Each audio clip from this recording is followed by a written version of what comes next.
نصیحت وہ ہے جس سے اگلے کو ایک راہ ملے، اندھیروں میں ایک روشنی ملے۔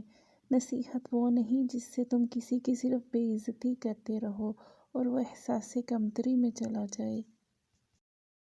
ان لوگوں کو ضرور دیا کرو جو مستحق ہوتے ہیں مگر مانگتے نہیں۔ اللہ اتنا بے قدرہ نہیں کہ تمہاری محنت کو ضائع کر دے۔ بے شک وہ تمہاری محنت کا بدلہ دے گا اور بہت خوب دے گا انشاءاللہ۔ دنیا کے مسائل اس لیے حل نہیں ہو رہے کہ جرم ایک کرتا ہے اور الزام دوسرے پر لگائے جاتے ہیں۔ فضول گفتگو سے دو قسم کے لوگ ہی بچ سکتے ہیں، ایک جس میں علم کی کثرت ہو، دوسرا جس میں ذکر کی کثرت ہو۔ اپنی غلطیوں کو اپنی عادت مت بناؤ ورنہ ہر وقت دوسروں کے غصے کا شکار رہو گے۔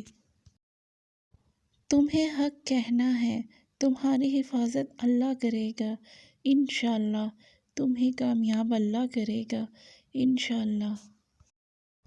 جو تمہارے ہاتھ میں ہے وہ کرو اور جو تمہارے ہاتھ میں نہیں ہے اسے تقدیر پر چھوڑ دو اور تقدیر بدلنے کے لیے دعا ہے۔ بھروسے کے بغیر کوئی رشتہ نہیں چل سکتا، نہ بندے کا اپنے رب کے ساتھ نہ انسان کا انسان کے ساتھ۔ اپنا کام ایمانداری سے کرو تاکہ تمہارا رزق حلال ہو۔ مایوس مت ہو، زندگی پھر موقع دے گی انشاءاللہ۔ محنت کرو، ہمیشہ ہمیشہ کی جنت تمہارے انتظار میں ہے۔ تم پیسے چاہے جتنے بھی کما لو، تمہیں رزق اتنا ہی نصیب ہوگا جتنا وہ کھلانا چاہے گا، اس لیے حلال کماؤ اور اللہ کی راہ میں خرچ کرو۔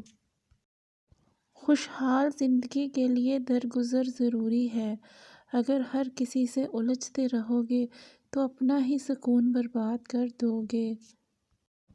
حوصلہ بلند رکھو، دکھ کے ساتھ سکھ بھی ہے۔ کامیابی غلط کو چھوڑنے سے ملے گی، پھر وہ غلط اگر ساری دنیا کر رہی ہو تب بھی تمہیں چھوڑنا پڑے گا۔ انسان کے کچھ ساتھی بھی ہیں اور کچھ دشمن بھی، لیکن اسے اپنے آپ کو کامیاب بنانے کی جنگ خود لڑنی پڑے گی۔ اگر آپ کسی کی کمی کی وجہ سے اس سے اچھائی لینا چھوڑ دیتے ہیں تو نقصان آپ کا ہوا، اس کا نہیں۔ معمولی باتوں پر دوسروں سے پوچھ گچھ نہ کیا کریں، درگزر کر دیا کریں تاکہ روز حساب رب بھی معمولی غلطیوں کوتاہیوں پر پوچھ گچھ نہ کرے اور درگزر کر دے۔ بات کے اندر کی بات سمجھنے کے لیے ذات کے اندر کی ذات سے رابطہ ہونا ضروری ہے۔